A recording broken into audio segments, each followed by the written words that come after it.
Your iPhone didn't just get old, it got slower. And for years, people believed that was normal, that it was just how technology worked. Phones age, batteries weaken, performance drops, and eventually you replace it.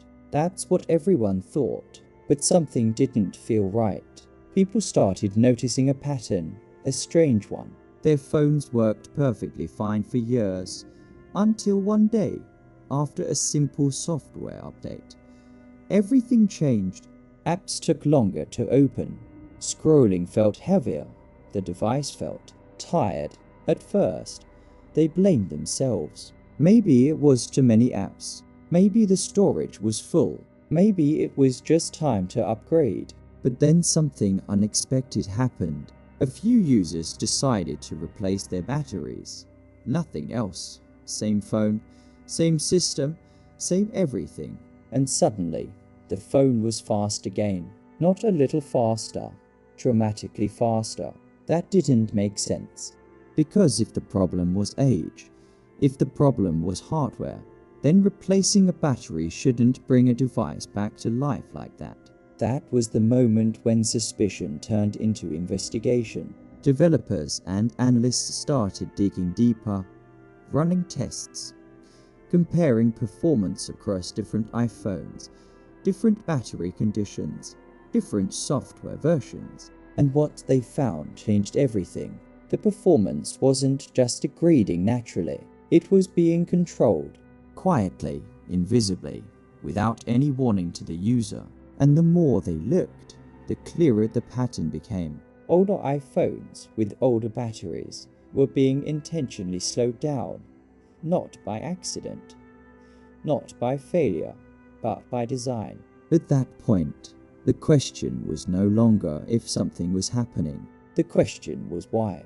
Why would one of the most valuable companies in the world quietly reduce the performance of millions of devices people depended on every single day? And more importantly, why didn't they tell anyone? Because what started as a simple suspicion was about to become something much bigger, something documented, something undeniable, and something Apple itself would eventually have to admit. The turning point didn't come from Apple, it came from data. Independent developers, people who had nothing to gain from this, started running performance tests on older iPhones. Not just casual tests, controlled comparisons, measuring how devices behaved under different conditions. And one of those developers noticed something strange. When he tested iPhones with older batteries, the performance results weren't just lower, they were inconsistent.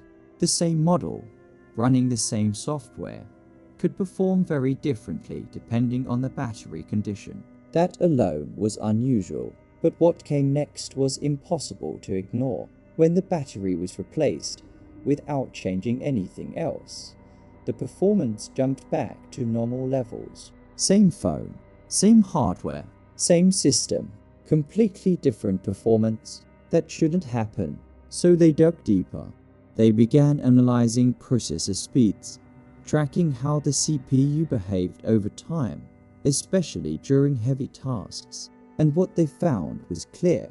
The processor wasn't running at full power.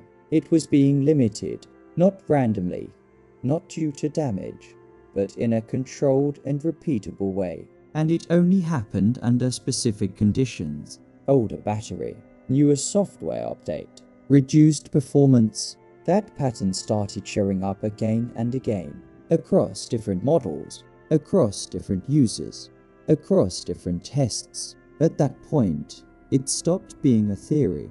It became a pattern. And once a pattern is visible, it spreads fast. Forums filled with reports, users comparing experiences, people realizing they weren't alone. Something was happening to their devices, and it wasn't being explained. Then came the moment that pushed everything into the spotlight. A benchmarking company released data showing clear performance drops in older iPhones after certain iOS updates. The graphs didn't lie. Performance wasn't gradually declining. It was being stepped down, controlled, almost like a switch had been flipped. That was the moment when the story broke. What had been hidden in small tests and online discussions suddenly became public, and Apple could no longer ignore it. At first, Apple said nothing. As reports spread, as tests became public, as more and more people started asking questions, the company remained silent. No warnings, no explanations, just updates and slower phones. But the pressure kept building. The data was out, the pattern was clear, and the story was everywhere. Eventually, Apple had to respond, and when they did, they didn't deny it. They confirmed it. In an official statement, Apple admitted that they had been reducing the performance of older iPhones, not randomly, not accidentally, intentionally. They explained that as lithium-ion batteries age, they become less capable of handling peak power demands, and to prevent unexpected shutdowns, the system would limit the performance of the device. That was their justification: to protect the phone, to preserve stability, to avoid sudden crashes. And technically, they weren't wrong. Batteries do degrade, and under certain conditions, limiting performance can prevent problems. But that wasn't what shocked people. What shocked people was something else. No one had been told. There was no notification, no option to turn it off, no clear explanation. Millions of users experienced slower devices without ever knowing why.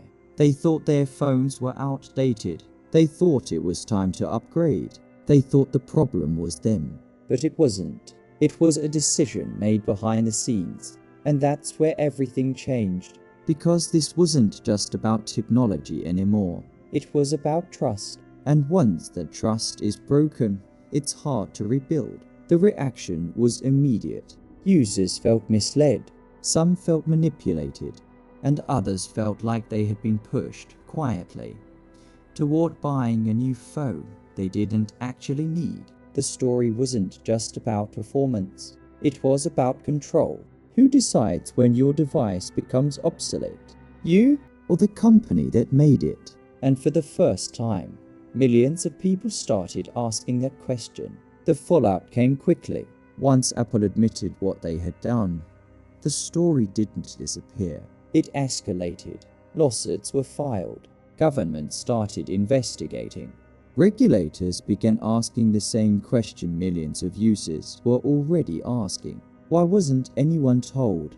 In the United States, Apple faced multiple class action lawsuits. In Europe, authorities launched their own investigations, and eventually, the consequences became real.